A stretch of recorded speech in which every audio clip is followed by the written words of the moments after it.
My dad lost his parents at the age of 9, and so I never met my grandparents.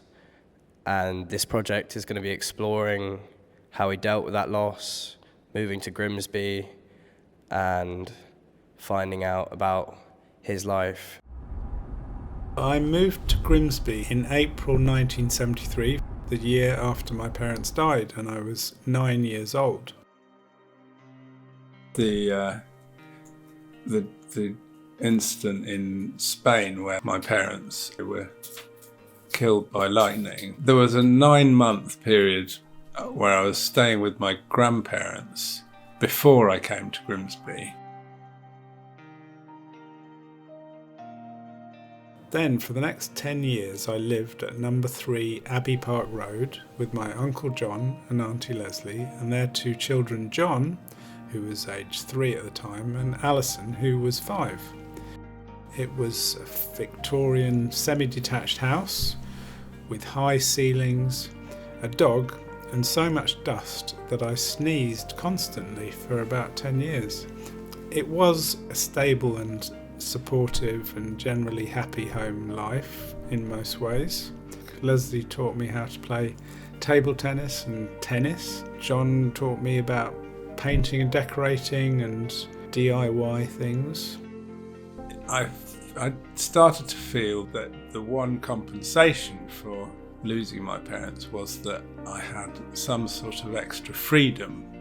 And then coming to Grimsby and living with this uncle and aunt, I came across a sort of much more restrictive environment where I was put on a level of privilege with my much younger cousins, their own children, and I guess they were trying to save their own children from feeling resentful or jealous.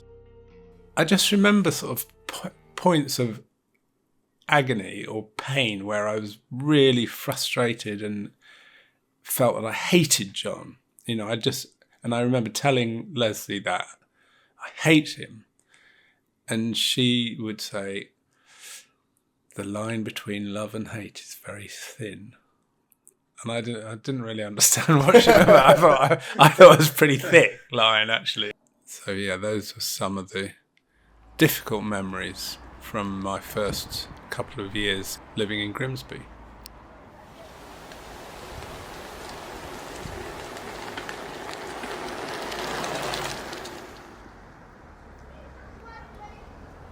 I went to Welham Primary School. This was where I met Steve Roberts and spent some time with him 52 years after I met him. So we're going back 52 years. Thanks, Dave. To when we first met, and yeah. You would have invited me over here. I remember coming to your birthday party. Well, we've had table tennis tournaments in there, Dave. Yeah. Sure I definitely used to play here. Yeah. So none of this was here, or that. It was just that. Yeah. But it's still called Clee Field, but it was just that. Yeah. And I think, I used to take it quite seriously. It was sort of, I was the table tennis captain, and everyone would sort of turn up in jeans, and I'd get my shorts on and my trainers and warm up. And so this is where we first met. By that little window there, okay? Right. It was me and you. Yeah. And there was Rachel. Knowles was sat on the end of the table. Yeah. There, Mr. Harrod's class. Right. Okay, so that's where I first met you. Did I come across as somebody who was traumatised or? Yes. Yeah. I think that's a fair thing to say, Dave. Is that you were obviously very quiet when you first arrived, because obviously this was all strange, all new, and what have you. And but I mean, we were lucky because we had a great class. Mrs. Seal used to run the pottery classes. Right. You remember the 2 huts, at the far entrance when you came in? Oh, yeah, on the right side there were huts. Yeah. Right, so when we got to my Dad still got the pottery train that you made. I had one for years. It's only about, it is about 15, 20 years ago, but it got bust. Yeah. But I kept it. Yeah, Dad still got it. So this is where me and my brother Peter would come and play football and use trees as the goals. we'd be here all afternoon until it was dark. That was the only thing that would stop us, as it was pitch black. I know when you eventually left to go to boarding school, it was because you weren't happy, were you, with your personal situation? So yeah, I just felt that would give me more. It would solve a problem for them as well as me. Yeah. And I think it did. Yeah. I mean, I see it from your uncle's point of view as well. Is that all of a sudden these three boys turned up. Yeah. And well, where they're going to sleep? How we're going to feed them? I mean, for both sides of you, it must have been so tough. It's very much a sacrifice on their side that I'm very grateful for, and I've said that to them. Even my aunt died last year. Yeah, I know. Yeah, you said. But before the last few years, I've seen them every so often, and there's this whole revision of dynamics of I'm grateful to them. Yeah. They, funnily enough, seem to feel a bit guilty. Yeah, right. Could we have done something better? So that you wouldn't have felt so bad as a kid.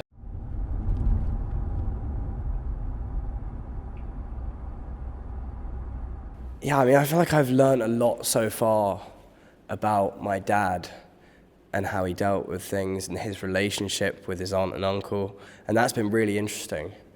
And now I feel like I kind of want to match that to learn about how Grimsby was back then. I've learned a lot about how my dad dealt with things, and which has been amazing, but I feel like it's time to learn about how was Grimsby and what was it then and what is it now. And I already know that one of the biggest things in Grimsby is the football team. The football team and the fish. That is basically the two F's of Grimsby, football and fish, and they go hand in hand. But nowadays, it kind of feels like there's no fish, just football. It used to be a very, very vibrant sort of social area. There were lots of shops, lots of people out and about, and everybody knew one another. If you look at it now, it's really run down. There's graffiti everywhere. There's shops that have got shutters over them, which they would never have had in the past. It's just such a pity to see it so run down.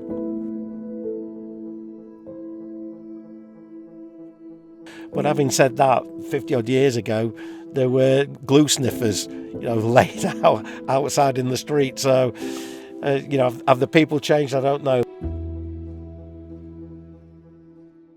I was born in Grimsby in the front bedroom of 35 Morton Road in 1936, May the 18th. When you went over the railway line and went onto the fish docks, it was another town. It was a bustling, hustling activity. Everything was massive. We had over 300 trawlers sailing out of Grimsby at the peak. We're the largest fishing port in the world. Now we haven't got any. That started the decline of Grimsby, and we've never recovered. It's in a bad way.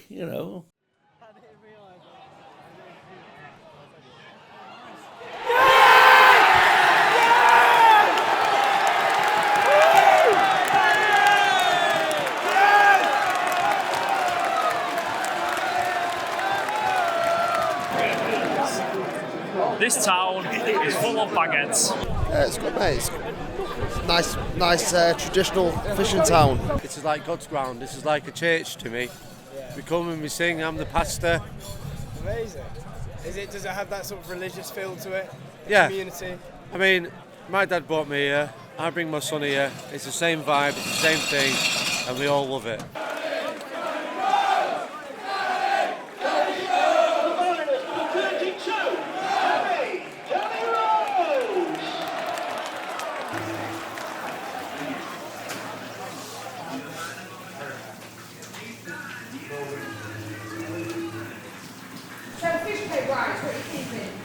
What's the option? Haddock or salmon?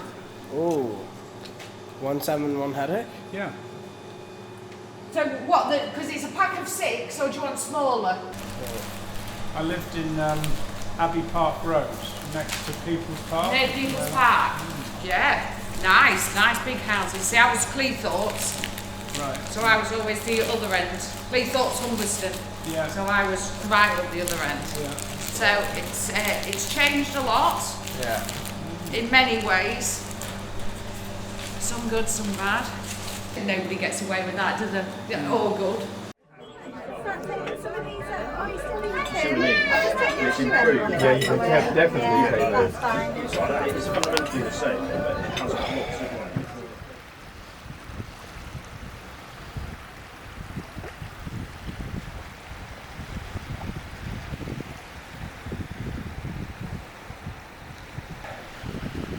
Yeah.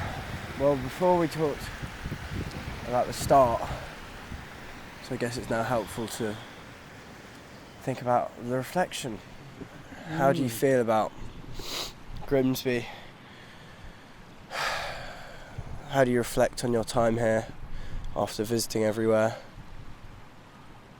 I'm really pleased that we've come. I thought it was fantastic to see Steve, and that he